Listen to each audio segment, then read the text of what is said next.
So 2 years ago today, I posted this YouTube video on my channel and you guys really liked it. So I thought with a new update out, with the new biomes, with the new everything, I thought, how about if I recreate this video in 2021 showing the 10 most important farms you need to have in your Minecraft world. So without further ado, let's get this video started. And one other tiny thing, I'm a little bit sick. I'm fine, but I if you see my voice is different, just know that, yeah.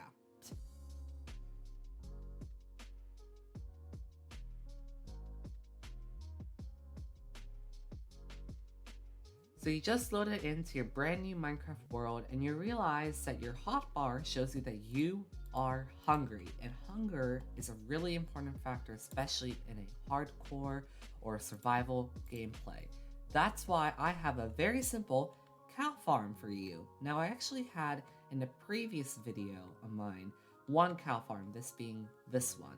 And I realized after making that video that this is not efficient, mainly because if you're starting off, you may not have a hopper or a chest or a lot of wood. So I actually made this design, which is also basically the same exact thing, but without the hopper aspect. So if you guys don't know how this basically works, there are cows in here, which are stuck in this 1x1 hole, and according to Minecraft, there's something known as entity cramming. Basically where if there's a set amount of mobs in a certain area, the mobs will die. So in that case, there's only allowed to be like 22 or 21 cows in here, but when you breed them all, it'll multiply-ish. So it'll be up to like 30 or 35.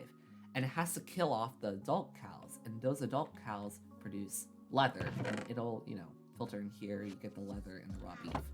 Same thing goes here, but without the hoppers and anything. And it's very simple to make. All you need is a 1x1 area. Build this up like so, and then make a little staircase to go up. You're gonna add in your water with your hopper and the chest down here. Imagine there are a lot of cows in here. Then you're gonna add in the fence here just in case you don't escape. And then you have yourself a working farm. Then all you need is wheat. And it's a very simple process of wheating them, and then you get the cow products. So of course, if you're gonna have a cow farm, you need to have a way to get wheat in a mass production. So I have for you a wheat farm. Yes. Okay, so imagine if this was wheat seeds. You know what? So this farm is very simple. This is what it looks like on the outside. It may look very scary, but in reality, it's actually very simple to make. It's basically a farm where you do not need to mine the wheat. So when it grows up, you do not need to do that, because that's a lot of work.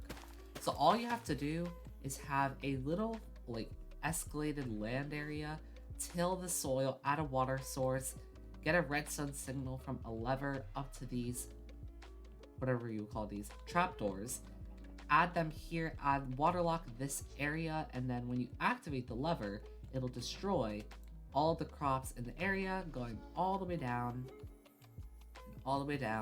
and all the crops will land in these hoppers, and it'll collect into a chest, if there was a chest here. Now, of course, these hoppers are completely optional, mainly because, hoppers are really expensive, usually at the very beginning of the game. So you don't need to have hoppers here. You could just have yourself just collecting it down here. Although I highly recommend having hoppers whenever you have the chance. When it comes to building this farm, it really is not that much. It's a 1, 2, 3, 4, 5, 6, 1, 2, 3, 4, 5, 6, 7, 1, 2, 3, 4, 5, 6, 7, 8. And of course, you can extend this as far as you want. And also, there's a village here? Wait. I had no clue that was there. I'm actually now wondering what's in this chest.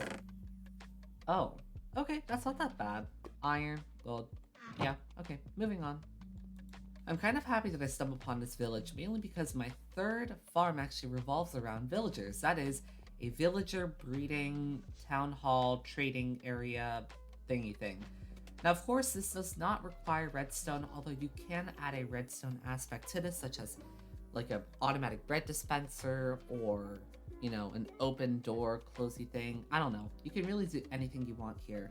Although it's very simple to make, you just need a little enclosure for them, either that being 3 or 4 blocks tall, adding a lot of beds, and you can even add lecterns or brewing stands or whatever it may be if you want to do a trading hall in here. Now, of course, villagers can be used for a wide variety of things ever since the 1.14 update. You can use them for trading halls, like so. You can get quick charge or nothing. Or you could even make my fourth farm, which I'm showcasing, which is an iron farm. Now, of course, iron farms are really big in scale, and personally, I don't have the time to showcase one, although I'm going to leave a few links down in the description regarding very simple, very easy to make iron farms, which are from really good YouTubers. So look down in the description if you are interested in seeing a few iron farms that I have used that I think that are really, really efficient and really, really good. So you're continuing on in your Minecraft world, you got yourself some librarians and you're trying to upgrade mending. But there's stupid paper that you need to trade and you don't want to waste 16 emeralds for a blast protection 1 book. Like, who does that, right? So that's why a very simple paper farm is required in order to fit your needs. This is a very, very, very simple sugarcane/bamboo farm. Now, of course, they both have the same mechanics, but sugarcane and bamboo do require water in the back. So technically, you can make this all sugarcane or all bamboo or both or neither. So it's really up to you. I personally kept it here because they have the same exact mechanics. Although to basically break down what the farm looks like, all you really need is a temporary block, a piston, an observer, and a piece of redstone which will basically connect to the sticky piston. And if you're going to be using something like sugarcane for your farm, you need to have a water source right next to the sugarcane. It's a mechanic that's only required in stuff like sugarcane. So you could simply do this, and all you need to do is have a hopper system, or you can stand here and collect them all you want. So an example, if I show you right now, so if I just set this at 2000, you can see that this grows up so fast, and then all of it will filter in over here. It's a very simple farm, and as you can see, the same thing's going here for the wheat. The only problem with this farm in particular is that it will require that there will be some like excess per se, because it might fall over here, for instance, and of course it's going to be stuck there. So that you're going to see and expect a loss of sugarcane and or products here. As you can see, look at all that. That's all lost. Although that's kind of expected in a farm like this. There are other ways to avoid it, but that's kind of more technical, and I'm not going to get involved in that today. Now, of course, in order to make observers, you'll need one key component, and that is the quartz. And that's why we're going to travel on in to the nether for my next farm, and that is not a quartz farm, but a piglin farm. Now, if you guys don't know, piglins are a very new addition to Minecraft. They are, I think, 1.16, if I'm certain.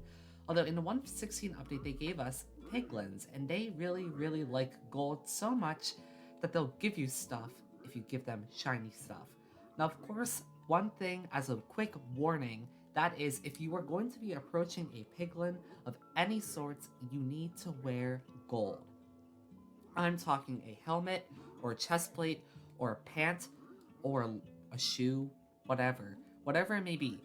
Always have some sort of gold armor on you. The reason why is because if you don't, they're going to kill you, and they're going to attack you, and as I'll show you right now, they really hate people that don't show up in style. As you can see, I almost got attacked and almost died, although I'm going to quickly switch it over to creative mode. Although, you can make several piglin trading farms, for instance. All you really need is a lot of gold. Give it to them, and they look at the gold for a bit. Then, they give you a lot of stuff. They can give you stuff like crying obsidian, blackstone, fire resistance. I'll give them a little bit more to show you a little bit more of their trades. There you go. Take all this. So as you can see, soul speed 3, leather, spectral arrows, and nether quartz is what we're looking for. Of course, if you want to make a professional piglin farm, I'll leave a link down in the description to Waddles. He is another YouTuber that I'm suggesting, and he has a really nice design for a piglin bartering farm. And it's very simple, very easy, and doesn't require that much time. So I'll leave that link down in the description, and let's move on to the next farm. So of course, if you're gonna have a bartering farm like what I just showed you, you're gonna need a ton of gold. That's why my next farm that I sadly cannot showcase is a gold farm. Now, gold farms are really big in general. They require a lot of time, blocks, effort. You need to be in a certain area, you need to have a certain amount of time. It's a really big process. And personally, I cannot showcase it in this video, although I'm gonna leave a few links down in the description once again for a few really good and reliable gold farms that still work today and will continue working for future updates. The next farm that I have for you is actually a dual purpose one, which is a pumpkin and melon farm. Now this is a very simple design. You can even build it up to a grander scale, although this is what it looks like on the short side. Although it's very simple to make, all you need is an observer, a block of whatever choice you want, redstone, a piston, the actual seed, pumpkin or melon, have a tilled soil, have water connecting to it, and then a hopper and a chest. Now, the only thing I really have to say about this farm is it's very simple to make, and if you're going to be using melons instead of pumpkins, for whatever reason, make a bigger storage room, mainly because melons, they grow by, like, one melon can give you like 4 or 5 watermelons, and that in of itself could fill up a chest like this very quickly. So I suggest you extend it down like so, and you can expand this as much as you want or however you may want it to be. And of course, this is just a miniature sized one. You can make this even bigger and grander. You can build this right to left, up or down, as many floors as you want, and you can get a lot of pumpkins and melons, which are very useful in trading with villagers. So the next farm actually requires us to go all the way to the desert, and I introduce to you a cactus farm. Now cactus really can be used on a wide variety of things, whether that being for XP smelting or if you just want a lot of dyes. This is a very simple farm to make. I'll just show you a quick roundabout of this. Although if you just take a look here, all you really need is a few pieces of cactus, some whatever block it may be, sand, and a few fences of any choice, and then having a little water stream going down to either some hoppers, or you can just stand here in AFK overnight or something. Very simple, easy farm, and can be used for a wide variety of things. And the last farm I have for you is, well, a mob farm. Mob farms are really simple to make, really easy, and in fact, it doesn't even require any materials, just fight them at nighttime.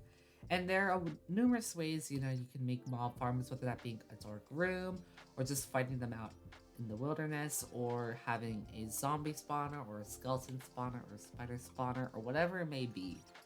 These are really simple and very helpful, mainly because, you may need a lot of rotten flesh, or spider eyes, or bones for bone meal, whatever it may be. Having a mob farm in some way, shape, or form in your world is very crucial for the continuation of your world. So that's it. That is the 10 most important farms you need to have in your Minecraft world. I really enjoyed making this video. This was something I haven't done in a while now. Ever since Landscraft ended, I really haven't done a full-on sit-down recording in a while. It's mainly just live streams and editing them. Although I'm so happy that I finally get to do this again. But if you guys really enjoyed this video, make sure to leave a like and subscribe so you don't miss out on future content. And if I don't see you guys then, I hope to see you guys next year. Bye!